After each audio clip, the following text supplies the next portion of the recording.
Erskine, you're fired. Why, Mr. Wood, what is wrong? You! It is your idea we come up to this forsaken hole over the weekend. If I die of pneumonia, it'll be your debt to society. Mr. Wood, I tried to be a competent secretary, but I have absolutely no control over the elements.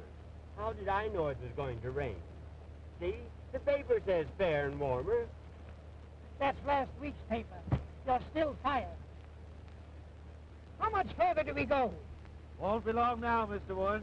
Well, it better not be.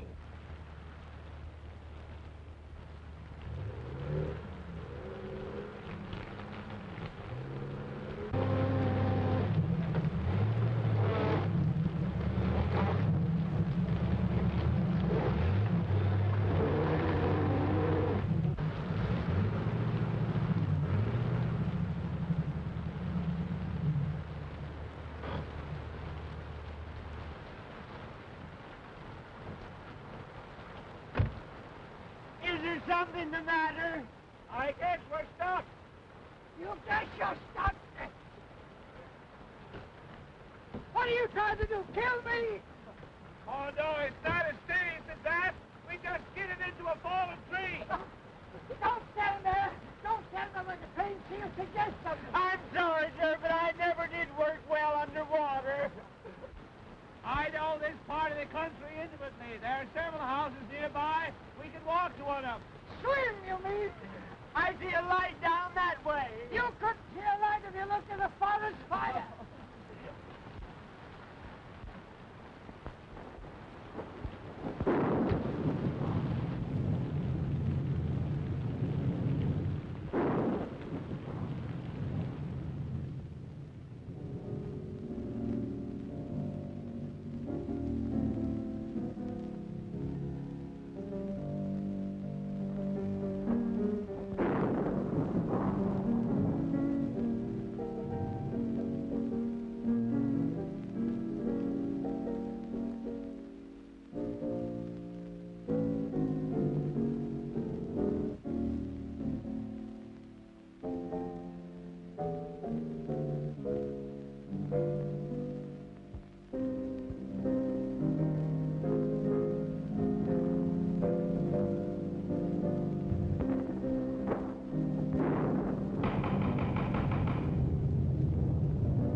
Mr. Ames.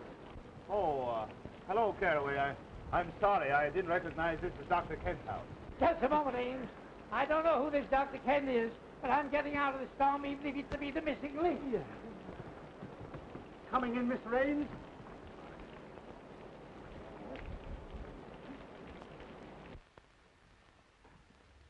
Ames! Well, this is a surprise. Good to see you. Yes, I suppose it is a surprise. We skidded off the road, hit a tree, and became mired in mud, and yours is the nearest house. Oh, pardon me, Dr. Kent. This is Herman Wood, the famous theatrical producer. You no doubt have heard of him, even if you haven't met him. Delighted, Mr. Wood. You're courageous to face the storms we have up here. Courageous. Insane, you mean? How do you do that? And this is Homer Erskine, his secretary. How are you, Erskine? Oh, wet. I agree with you for once. Hello, Gloria. Glad to see me. More than you know. A certain gentleman here doesn't take our engagement seriously. Harry. Hello, Ames. How do you do? Gloria. This is Mr. Wood, Mr. Erskine, Miss Shaw, and Mr. Terry Gray. Oh, Mr. Wood, I've heard so much about you. Yeah, I was afraid of that. How are you, young man? Still quite normal, thank you. Nice of you all to drop in like this. Your idea, wasn't it, Ames? After all, you were invited. That had nothing to do with it, and I assure you I wouldn't be here now if I could help it. We were just driving to my place where Mr. Wood was going to hear me read my latest play. Another play, Prescott? My, you are prolific. Well, play or no play, I ought to be in New York, in bed. Well, I'm afraid you'll have to remain my guest for the night. My chauffeur tells me the roads are completely out. Oh, forgive me for keeping you in these wet things. I'll have Caraway show you to some rooms immediately. Then you'll join us for a cocktail before dinner for your staying, of course. Well, I like the cocktail part of the program. Oh, Caraway, take Mr. Ames and his friends upstairs immediately. Owing to the storm, they're going to stay for the evening. Yes, sir. This way, please.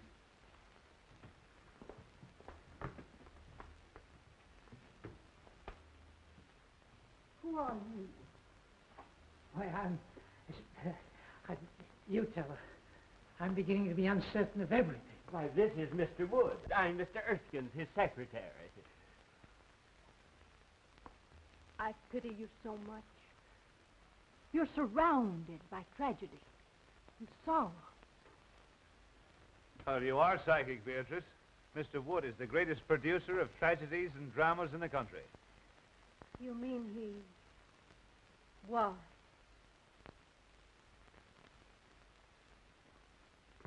Hey, Ames, about this play of yours. Why, yes, it's in my bag. As long as we can't reach my place, why not let me read it to you here? Look here.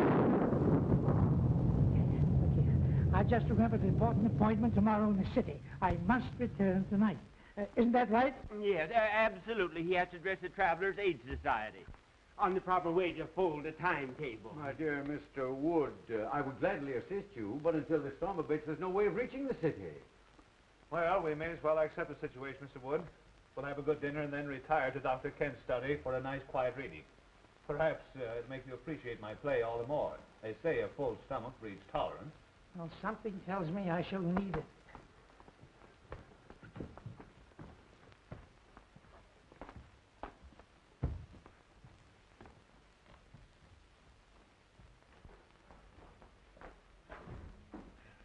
Mr. Ames, this is your room. You've used it before. This way, gentlemen, please. This is yours, sir. Right. And this is yours.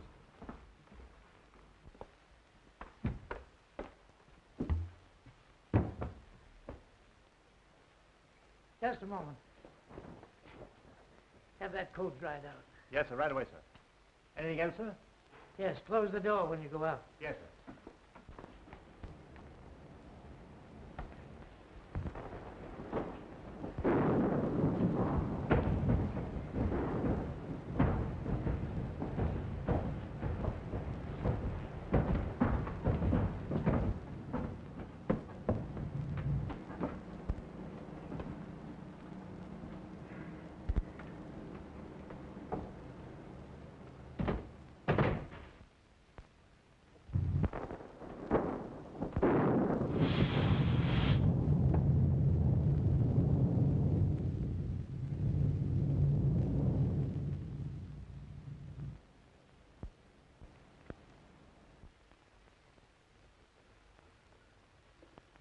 Well, the ghost walks tonight or never. You don't sound very hopeful. To the contrary. Not only hopeful, but brave. I'm going to ask you to marry me and go to California, where the sun always shines and the oranges fall from the trees to your breakfast table. That's a beautiful picture on a stormy night like this. But with or without the oranges and sunshine, you know I won't marry you, Terry, because I love someone else. Terry! Pardon me?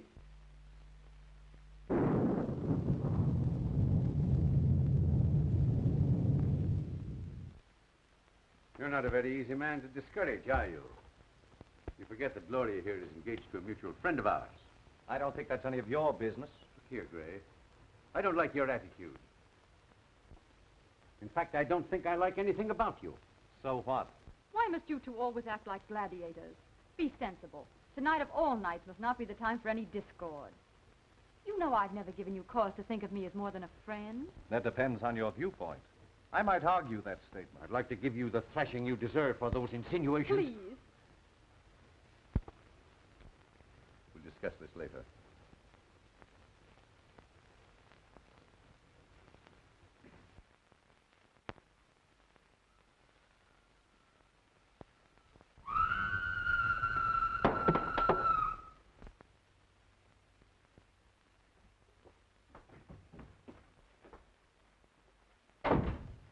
Erskine!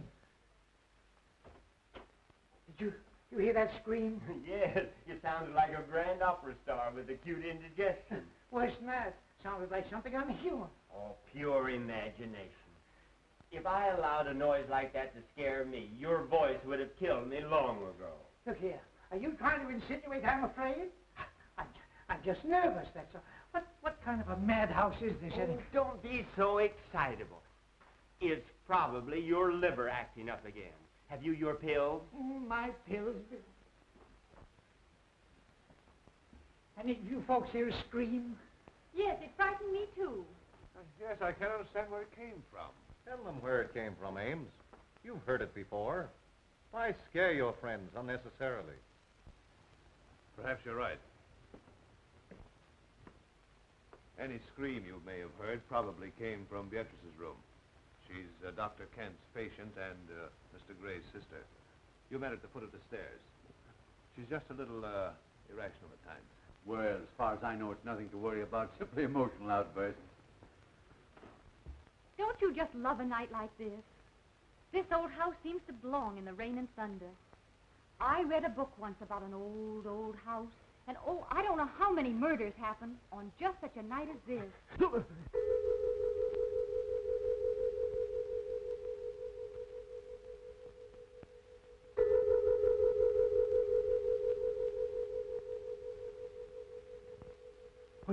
Was that the clock?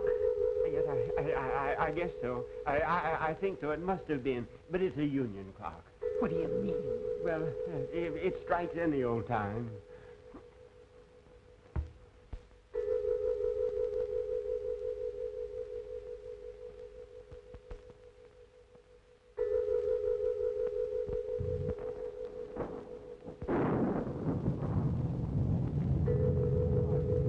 What's the matter with Beatrice?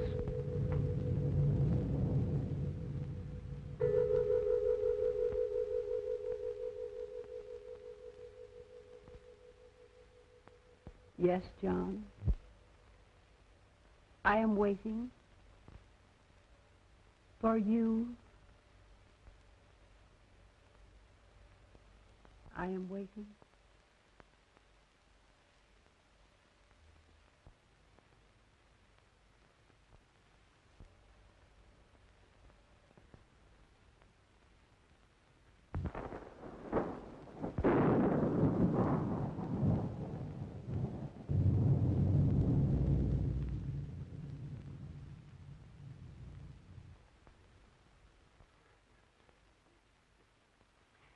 That woman gives me goose pimples. I've seen saner people than her in asylums. I'm sorry this had to happen. Beatrice's spells are unnerving to a stranger, but after one gets to know her... Know her. Say, if I never see her again, I'll be satisfied. Now, if you'll be so kind as to find some method for me to leave this house, see that I take it. Oh, Prescott, we couldn't let you do that with your friends. I think your friend is unduly alarmed, Ames.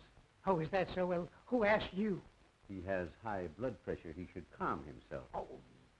Miss Beatrice's actions are nothing to fear. She simply dwells in the unknown. As her attending physician, I can speak freely. The girl suffers from hallucinations and the shock of a tragedy that occurred in this house 3 years ago this night.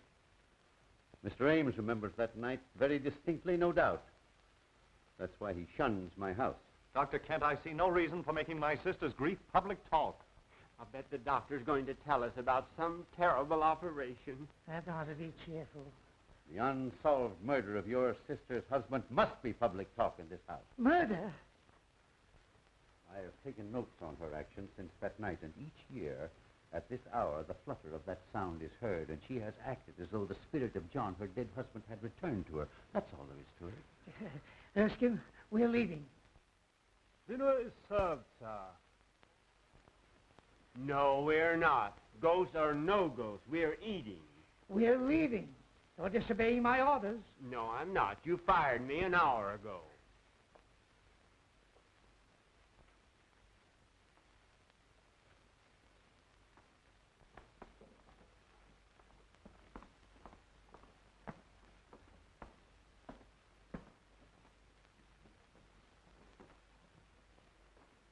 Gloria, Mr. Ames, Mr. Wood, Mr. Erskine.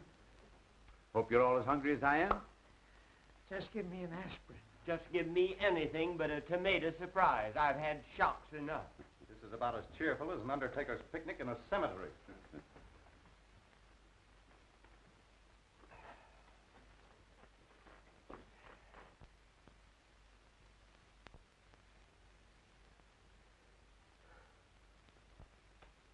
You're right on time, John. I was so afraid you might disappoint me. Mr. Wood, I think you're right. We better leave, now that John's here. Yes, Erskine, I'm not a cowardly man by nature, but my nerves won't stand this any longer. That woman is dangerous. My friends, please. I regret these unusual disturbances, but I've experienced these same phenomena in my patient's presence before. There's nothing to fear from the dead. I believe in spirits, but only as spirits. Hear me? Beatrice, please, your brother wishes you to restrain yourself. My dear brother seems frightened, as well he should be, just like all the rest of you are. Please, Beatrice, there are guests here, friends of Mr. Ames. What do they mean to me? You, Terry Gray. You, Miss Gloria Shaw. And you, my delightful friends, know what that blood stain is. You were at this table the night poor John fell forward and stained the cloth with his own blood. The night he was murdered. By one of you. Why, that's a lie. Open that door. Claire, I'll call the police. Oh, this is outrageous. Open that door. Unloosen that portal. I'm sorry, Miss Beatrice's orders are that no one leave. Jarvis is only partly correct. I gave that order. What's the idea? The idea, my friend, is to protect my patient's health. Any interruption might cause the loss of her sanity. You want the responsibility for that on your shoulders? I think you're as crazy as she is. Don't aggravate him. They're all dangerous. Everyone will please sit down.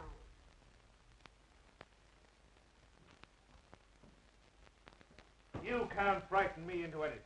I don't know who killed your husband, but I believe your brother can tell you. I thought you'd try to insinuate something like that, and I'm glad you did. Now I can voice what I've suspicioned these past years.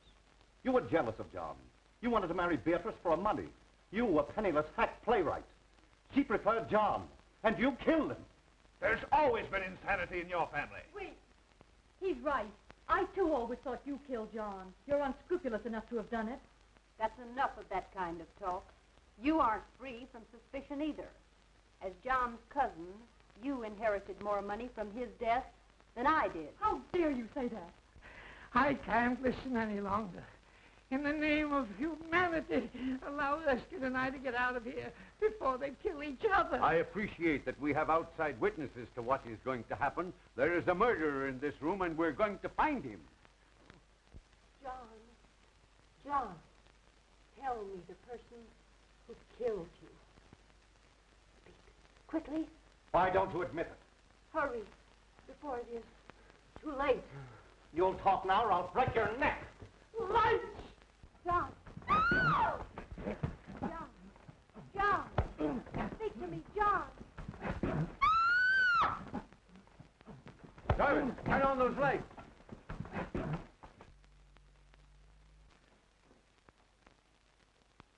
Why, where's Beatrice? Why, I don't know. Dr. Kent, I demand I be allowed to leave this room. And I'm with you. Remember my years of devotion to you. Divided we arrive, but united we leave. Of course, I'd give anything in the world if this hadn't happened. Jarvis, open that door. Oh, Mr. Wood, I'll see you later. You'll not see me later. Not for a month, not for 10 years. I'm getting out of here.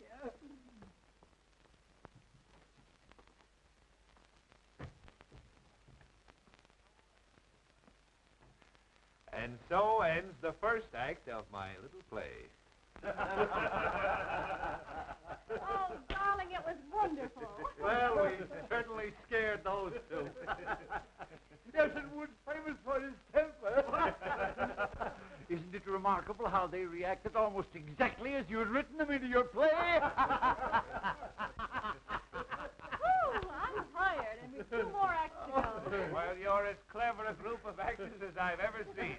And I've got Gloria to thank for finding you. Didn't I tell you they were troopers? You don't think we frightened them too much, do you? What's the difference? It's a blooming order of play, ain't it? Oh, Jarvis, go get Beatrice. Good old Beatrice. She certainly played her part well. Yay, but I was afraid she wouldn't scram before the lights turned up.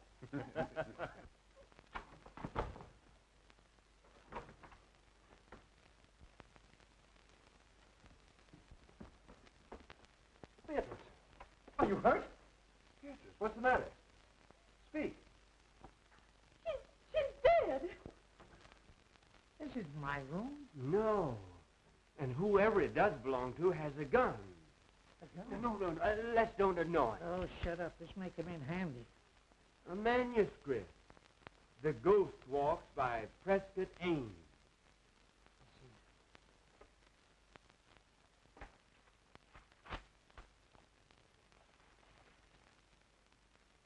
As the group seat themselves at the table, the vacant chair also moves out, as if an invisible person was preparing to sit down. All eyes are on the chair. As the vacant chair slides back to the table, Beatrice addresses its invisible occupant. Beatrice speaks. You are right on time, John. Erskine, we've been witnessing a dress rehearsal of Ames's horror play. You mean all those scares were part of the play? Certainly. Wait. Here, let's try it again. Here, listen to this.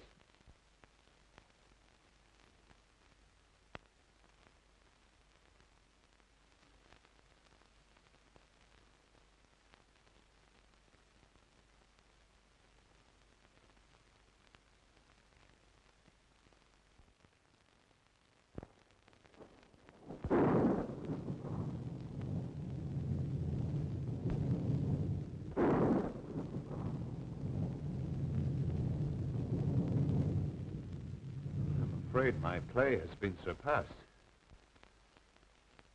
We have a real menace in this house. Well, there was no one in the house but us, and we were all in the dining room. I know I was. That's right, because I was struggling with you. I was sending you the light switch. Yes, and I was at the table, as you all know. I was playing ghost. I was all over the room. But I didn't do it, I tell you. I didn't do it. Of course you did. Now, don't lose your head. Don't any of us. A death-like face slowly appears in the dark, ghostly white and pallor. The face seems to float as it reaches the table. Beatrice, hysterically. John!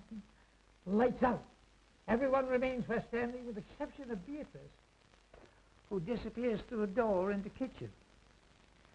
So they thought they'd impress me with their phony theatricals, eh? Me, who staged the burning of Rome while the gladiators were being gored to death in the animal pits. I wasn't scared a bit. Neither was I. No, what are you doing under the table? Well, I was looking for you. Ridiculous. I hate cowards. When we get back to town, remind me to fire you.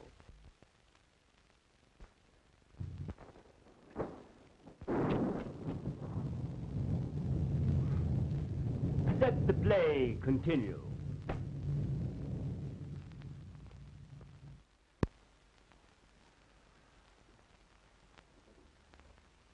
Now that the play is over, I'll have to tell Wood what's happened. Here he comes now. Ha! Still making merry, I see. Well, we thought we'd come down again. It's too quiet upstairs for us. Yes, we're used to shrieks, sirens, and suicides. Yeah. Why, what seems to be the trouble? Has Miss Beatrice been found? Yes, she has been found. Dead. Is that so? No, I mean, it can't be. It's impossible. What are you talking about? Mr. Wood, I'm trying to tell you that Beatrice is dead. Beatrice is dead. I don't believe it. Let's put this whole thing straight to you, Mr. Wood. We're all actors, hired by Ames here to present his play to you. Actors? Everything that's happened since you arrived was part of the play. Except poor Beatrice's death. Mr. Ames, Am I to understand that I've been witnessing part of the play you were to read to me? Yes, I thought it a good method of presenting it to you. You see, this is really my house, and the fallen tree on the road was all part of my scheme to fool you. The storm, of course, was an added break.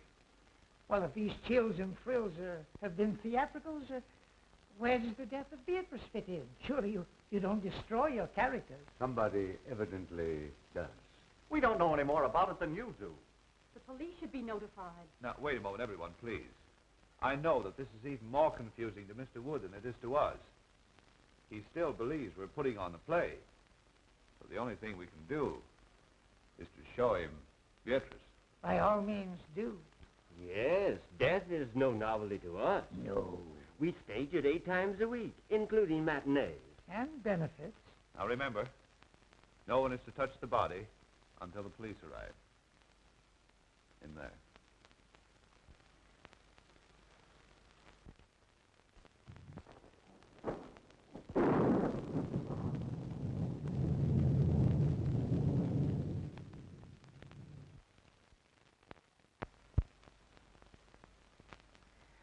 Well, where is she? I don't know. What could have happened? Well, you ought to know. You're the author. Impossible. I never heard of The place must be closed. We ought to get out of here. Where can she be? Perhaps he just stepped out during intermission. Gentlemen, this is too serious for joking. She was on that divan 10 minutes ago, dead. You've got to believe it's for your own safety. Oh, and you think we're all in danger? We most certainly are. We've got to search this house and find Beatrice and the person who... I wonder who that could be. Well, we'll never find out until we answer. I will. We all will.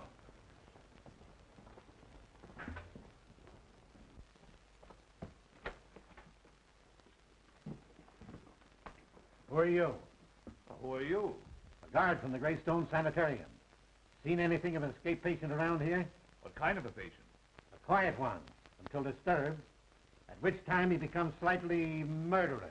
Well, so help me if this ain't a night. Oh, what's going to happen to us next?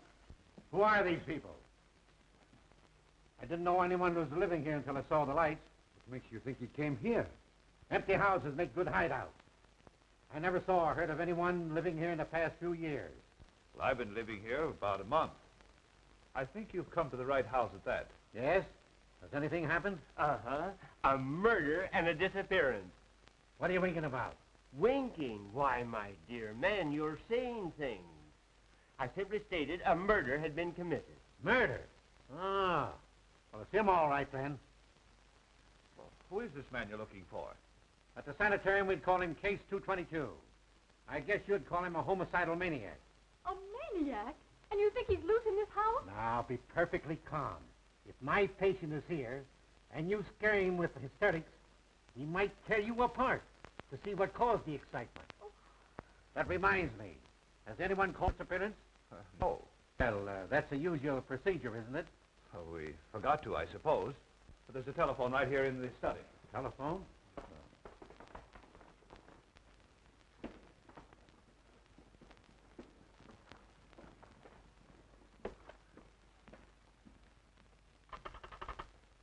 Hello?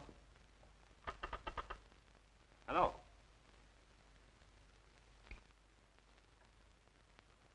Cut. I suppose no one knows who did this. Why should we? You don't think it's fun to be isolated with a maniac? If the play calls for it, yes. Well, I don't know what the rest of you are going to do, but I'm driving into town for the police. Wait, it isn't safe outside. I'll walk with you to the garage. Thanks. I'll be right back. So those who want to go to bed are safe enough. Besides, it's easier to die in bed. Come on, Ken, let's turn in. It's as safe up there as here if we lock our bedroom doors.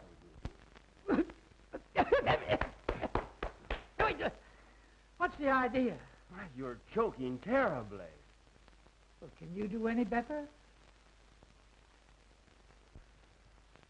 You know, I had a hunch that Beatrice should never appear in a horror play. Why? Too highly strung and impressionable. A fatalist. She figured if you were paid to scare people, the law of compensation would see to it that you got scared yourself. Utter nonsense. How could anyone possibly foresee a maniac coming here tonight and committing murder? Don't interrupt him. The play's improving. Not enough action for me. Tell me, Ames, just how did you happen to come to this house yourself? Funny you should mention that. I was just asking myself the same question. Of course, you saw that painting in the drawing room of Gussie Gillis. Sure, everybody knew him. And his history? Naturally. Personally, I thought he was the worst butcher who ever severed a tonsil. Right. And you remember how 9 of his patients mysteriously disappeared after he treated them? They were murdered. And when the police came to arrest him right here in this house, he committed suicide. He lost his mind from the strain of his surgical work, I guess. Get to the point, man. I know all that record. Now, you say this house was his. How did you get it? Why, that was easy. I simply advertised for an old, isolated country home. And the real estate agent for the Gillis estate answered and said he'd be glad to rent me this place. It's been vacant ever since the doctor's death. People were afraid to live in it because of the crimes that were committed here. It's supposed to be haunted. And the local people swear they've seen the lights go on and off in this house even while it stood unoccupied. Well, the rest of the story is short. I wanted to write a play in the same atmosphere he had lived his ghoulish life, so here I am. I'll bet he'll come back to haunt you for this. Jarvis get away all right? Yes. There's no one around the ground, so I think I'll search upstairs. I'll go up, too. I'm going to bed. And I'm resigning from your cast. You playwrights are all screwy. I take it that this ends the second act. Now, if you don't mind me saying so, I think your play is rotten. Well spoken, Erskine. Forget about being fired. Let's go to bed. Yes, go to bed, Mr. Wood, and get some sleep. You insist the play is still on, but we've tried to tell you that it's ended in a tragedy. Good night, sir. Good night, Miss Gloria. Good night. Ames? Good night. Be sure and let us know if anyone else is murdered. I can't convince those fools. They insist we're still playing for their benefit. Oh, I wish we were out of this dreadful house. First it was Terry pestering me, and now this awful tragedy of tonight. Don't worry, dear. You look all worn out. You get some sleep, and I'll see that nothing disturbs you. Oh, I'm too frightened to sleep. Tell me the truth. Who do you think could have killed Beatrice, and where do you think she could be? Well, personally, I believe it was just a burglar who's long since disappeared. Then why would he steal the body? Oh, to cover up the crime, I suppose. Now, you go to bed, dear.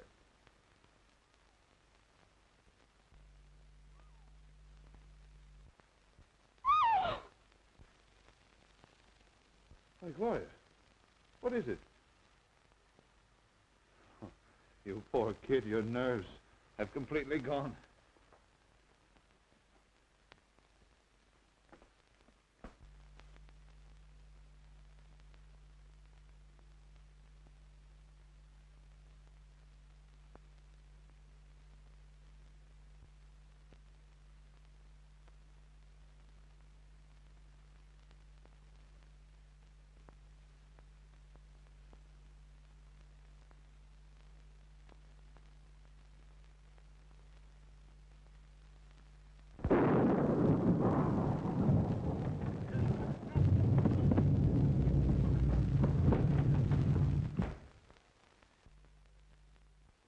Oh, it's you.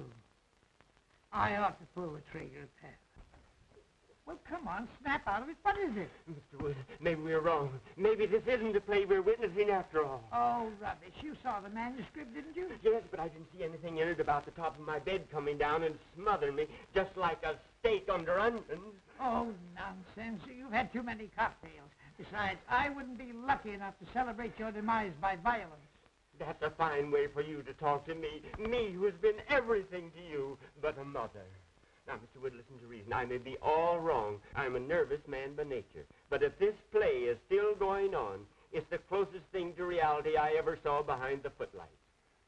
Oh, you're a sissy. I tell you, this fellow Ames is clever. He has reality in this play, and that's what the public wants. Now, let me alone. And if you want to stay in the theatrical business, stop letting it scare you. Oh, I was kidding all the time. That bed bracket was only a dream I had, and you were in it, too. I was not. I was reading. Yes, I saw that. You were reading a book on psychics. you were worried about the future yourself. Say, go home and go to bed, will you, please? And if you want to think of the future, remember I'm firing you. Mr. Wood, I have a premonition that we must stick together tonight. You need protection. You mean you do? You're trying to muscle into my bed because you're frightened. Go home. Oh, my dear employer, play or no play, I have no relish for my own couch. Move over. Say, this is all tommy rot. You've got the mind of an oyster and the nerve of an acrobat. As my secretary, I do allow you to share my office, but that does not include my bed. Hey, you were born in October, weren't you? Yes, during the National Apple Week. Why? It says here, your type is the instincts of a bloodhound, the heritage of the homing pigeon, the attributes of the ferret, and the heart of a lion. Yet you snuggle beneath my quilts, you cream puff, because of make-believe play is scaring you. You're fired once and for all. Will you please close my mouth if I'm snoring? I have adenoids. Adenoids, too? Hi-ho.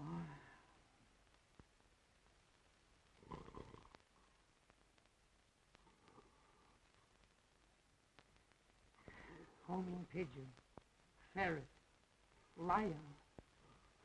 I'm sleeping in a zoo.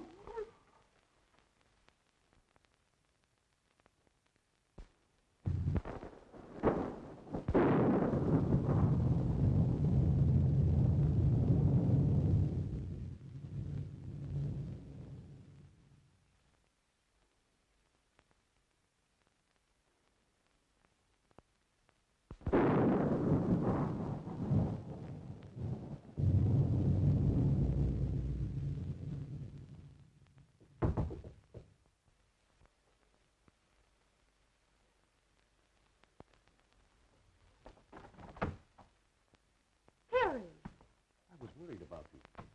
Up here, all alone. I'm all right. Listen, Gloria. You know I love you. Why do you always give me the cold shoulder? I'm just not interested, Terry. Why did you come here? It makes it very embarrassing. Oh, I know. You're afraid your playwright sweetheart would be jealous if he knew I was here. Well, I wish he could see you now. I just came in to say goodbye. I'm walking out on this play, but I've got a curtain speech to make. And this is it. Stop, Terry!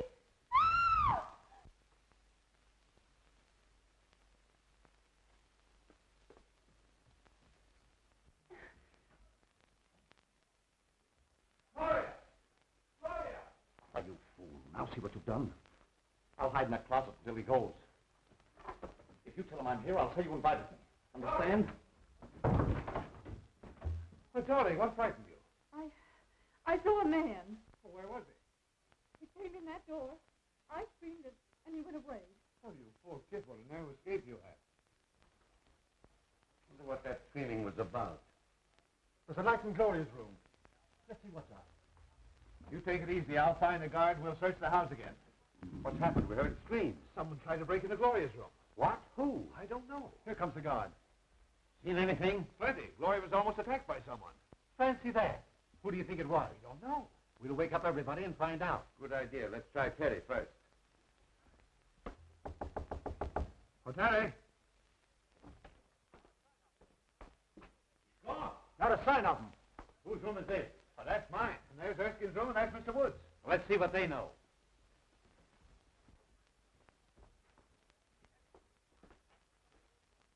Empty. Darn the luck. I wonder if that maniac could have tried Wood's room before my mind snaps to. Eh? Oh.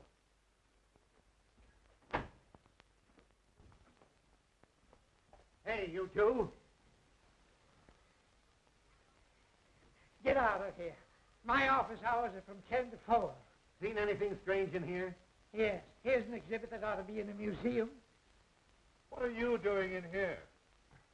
I was sleepy. Is the play on again? No, we're just having a roll call. Well, consider us absent. Terry, Terry, come out.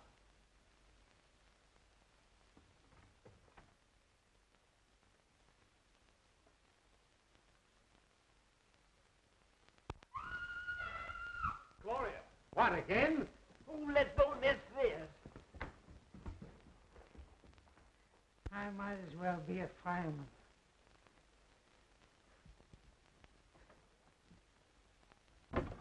Gloria, what is it, dear? It's Terry. He was standing right in that closet. He's disappeared. Well, what was Terry doing in your closet? He was hiding. From whom? Why, Oh, pardon me. Oh, no, please let me explain. It isn't necessary. I think I understand.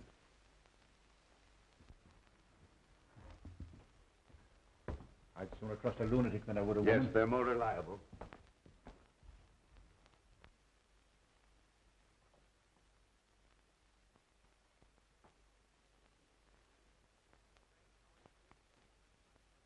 Strange how anyone could disappear from behind a nightgown. You could from behind my cousin's. She weighs 250. Are you winking at me again? Say, let's go down and get a drink. This isn't a horror play, it's a bedroom farce.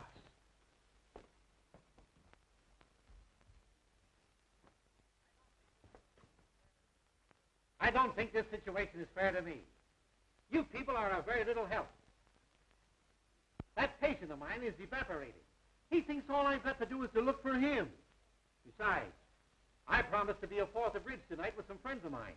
Speaking of wasting time, Jarvis should have been back from town with the police long ago. Oh, Caraway. Will you and Kent go back upstairs, please? Just to be near Gloria. I couldn't stand seeing her myself just now, but I don't want to expose her to unnecessary danger. I understand. We'll be glad to help. I'd just as soon go up again anyway. I'm dead. Please don't use that word. I don't like that fella Caraway. Oh, forget it. He's just a seedy butler. Well, I feel duty-bound to see this night through. I live here and all that, but I'm beginning to reach the breaking point. The situation is getting out of hand. It seems to me you're about as useless a guard as I've ever seen. Well, I've worked in 2 penitentiaries and 3 asylums and never had any complaints. Best actor of the bunch. Well, boys, I'm going to retire from now for the 2nd time tonight. Abe, go on with your rehearsal, but don't disturb me for the finale. And again I say, good night. Please continue. I never walk out on anything that doesn't cost me something. What does he mean? Oh, these fools think we're putting on a play for their benefit. I'm hungry. I could destroy a few vitamins myself. Well, you'll find some food in the kitchen. I'll be waiting for you here.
Hello?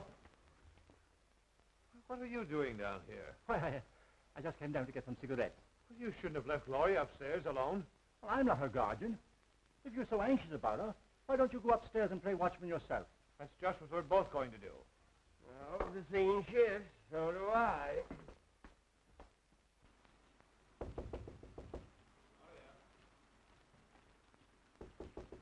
Gloria? Gloria!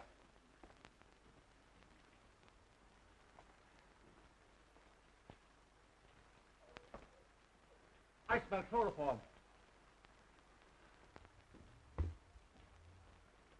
This is all your fault. I told you not to leave her alone. We'll arouse everyone.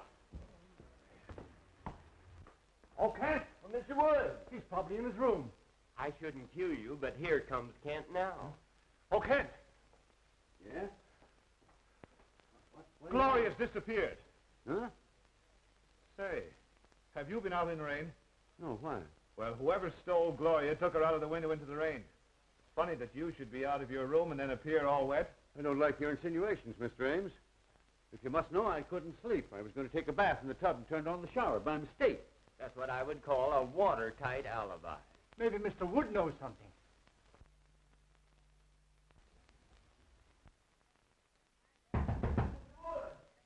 I'd have more privacy in a convention hall. Come in.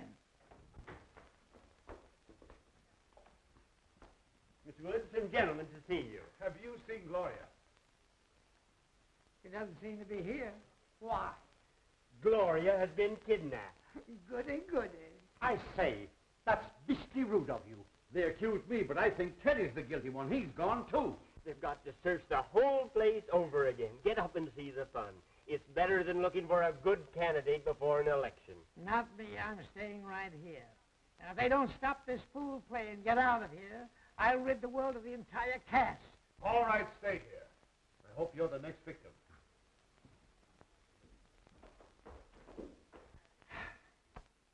Mr. Wood, could I have a word with you? If you try to get in this bed again, I'll shoot you, so help me. I only wanted to say that you're right, as usual.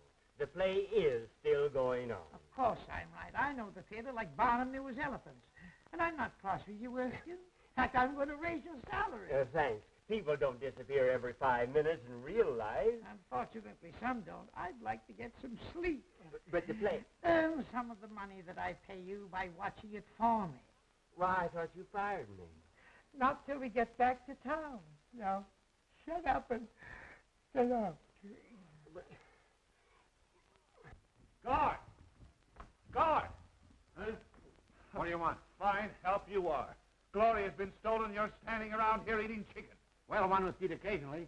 What makes you think the lady was stolen? Rather an antiquated way to acquire a woman, isn't it? Oh, shut up. Her window was open. She must have been taken out of the house. I'm going to search the grounds. I'm with you, Ames. Hey, you. Come here. Where's your friend? If you mean my honored employer, he's upstairs in bed.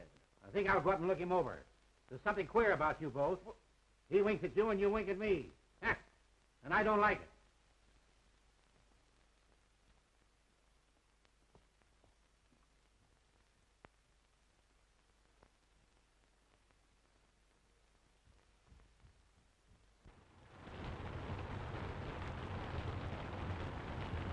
We'll make a careful search of the ground. You go that way, and I'll go this. We'll search the house, and I'll meet you front. Right.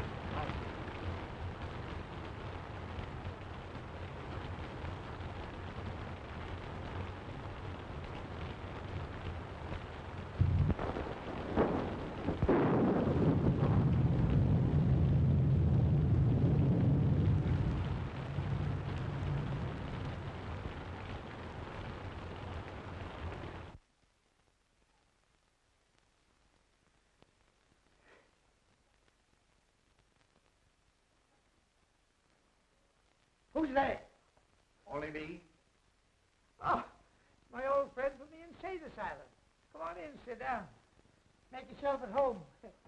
Everybody else has. Hey, look here, old man, pal to pal. You're not really an asylum guard, are you? No. How did you get it? God, you can't fool an old-timer. You know, you're wasting your talents here. You're too good for this stuff. The whole world knows that. I said good, not perfect.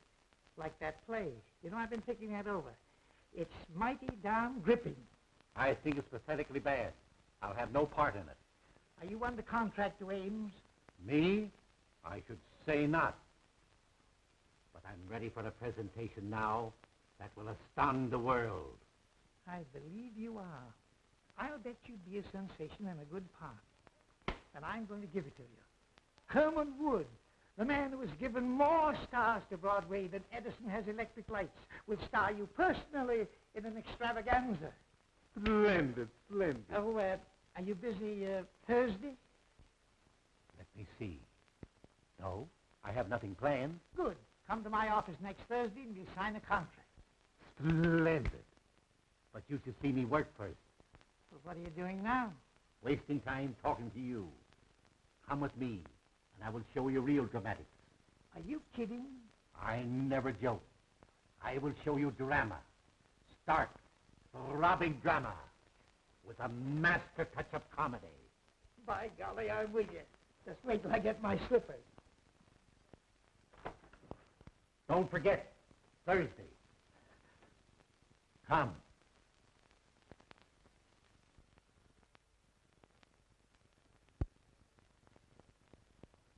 I'd feel a lot safer if I had my gun. Where is it? Home. That's okay with me. Let's go over to your house and hang around. It'll soon be daylight. Thank heaven. Ames. Anything new? We made a complete search of the grounds and found nothing. Well, how much longer is this going on? I'm getting tired of sitting around here and waiting for something that doesn't happen.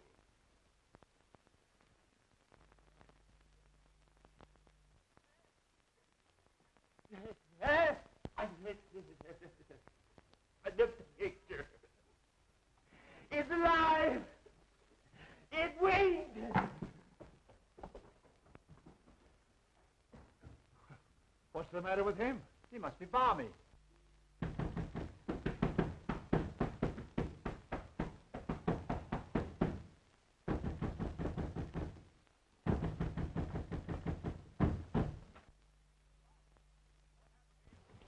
Charles, what happened to you? Remember when I left the house to get the car and the cops? Yes? Well, that nuthouse guard leaves me at the garage.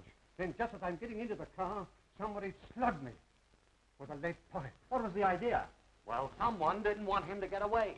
And that someone is probably the escape nut that we're looking for. How many of you are searching for him? There's already been a guard here tonight. Well, there's possibly half a dozen of us, but believe you and I'll find him. Yeah, this guy disappears every so often, but we always spot him in this neighborhood. I see. Well, after you were hit on the head, why did you come back to the house? I figured getting the police was the wisest move to make. I've been knocked out and tied in the garage, but I broke the ropes. Then I tried to start the car, but I found out someone had gummed up the motor. Well, I began to hoof it into the village when these guards from the sanitarium picked me up, and here we are. Has anything happened since I left? Yes, Gloria's been kidnapped and Terry's disappeared. And now that Erskine person's gone violent. Oh, yeah? Well, I'll handle that. Help! Help! What's the matter? Mr. Wood is gone. What? I said he's gone, and so is the guard. It's that picture that's doing it.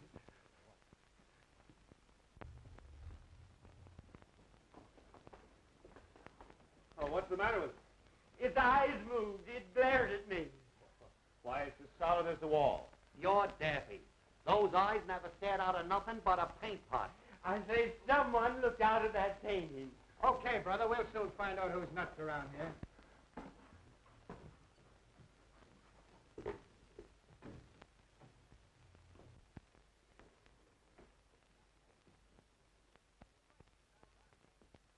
Say, he's right. These eyes are phony. What'd I tell you? Now who's that? Hey, there's a passageway back to this. A passage?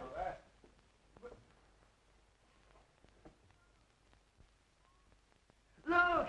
It's moving!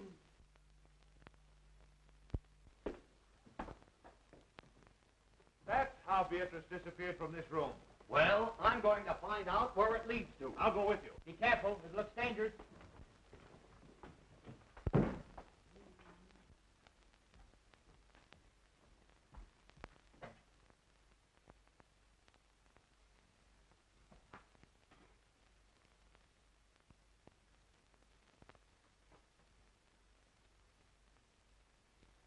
My friends, since your entrance into this house, I've worked toward bringing you into this laboratory.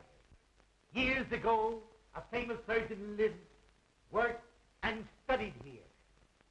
His name was Guthrie Gillis.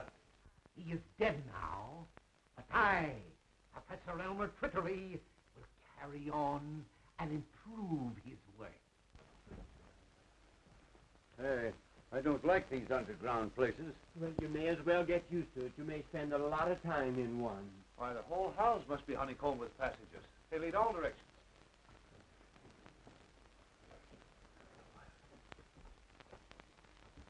I am the greatest genius you have ever seen. I have mastered my work. Work that has produced power almost divine.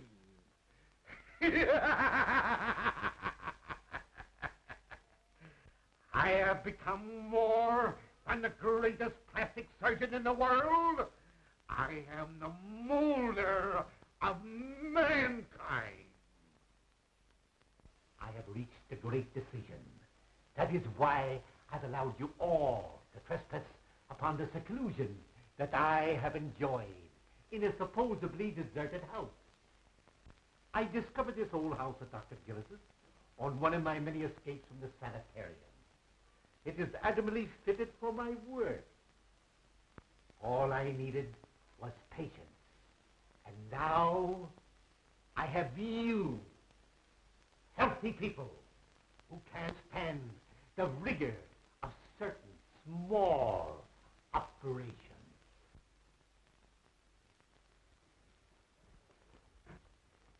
So wait.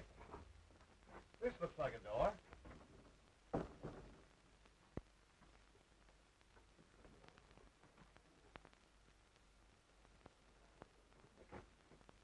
See where that leads to. This patient you're looking for, is he violent?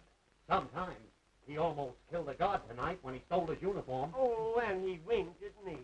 Leads into an open room with a swinging bookcase. Then Gloria did see something in that study.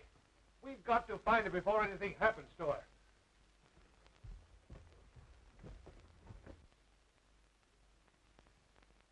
It seems to me this is the fluid I used to paralyze the mice with yesterday. I think I meant to use it on your friend Beatrice. But somehow I became somewhat confused. So now the poor girl is dead. Forgive my stupidity. I will be more careful to see that you don't suffer the accidental death she did. I have brought back the spark of life. I am colossal. Oh, my head aches. Take that smelling salts away. You're choking me. I am awfully embarrassed. I thought I killed you, but I only gave you a headache.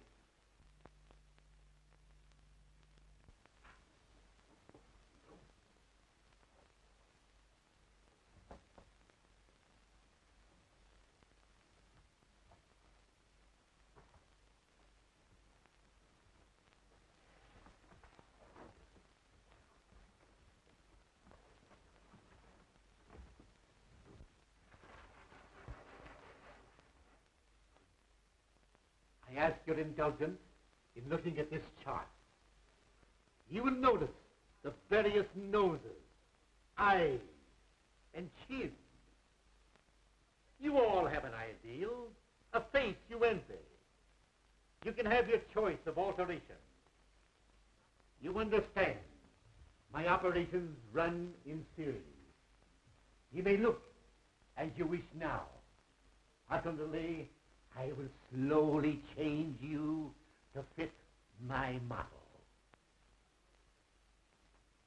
Young lady, you shall have the honor of being the first on my table.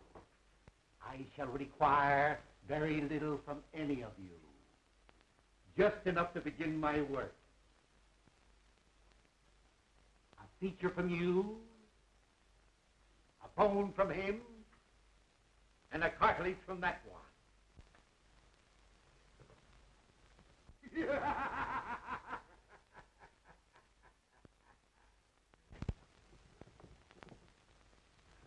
the guard. It's Professor Twiddly, the guy we're looking for. Then he's the nut. Well, he's dangerous. Let's get him. Wait a minute. Better not get him excited. I know how to handle him. Hello, Professor.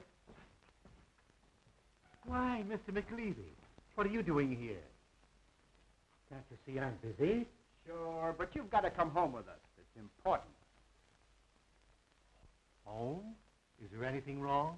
Why, don't you remember? You operated on your old friend, Julius Caesar, a couple of days ago. Did I now? Sure. Funny, I forgot. How'd it turn out? Not so good. That's why we have to hurry back.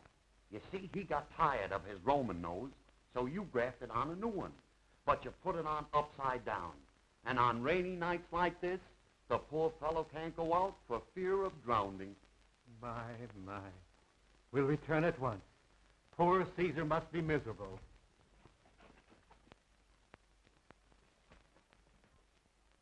Oh, Prescott, take me out of here. I never want to see another horror play. Well, don't worry. I'll never write another one. Yes, you will.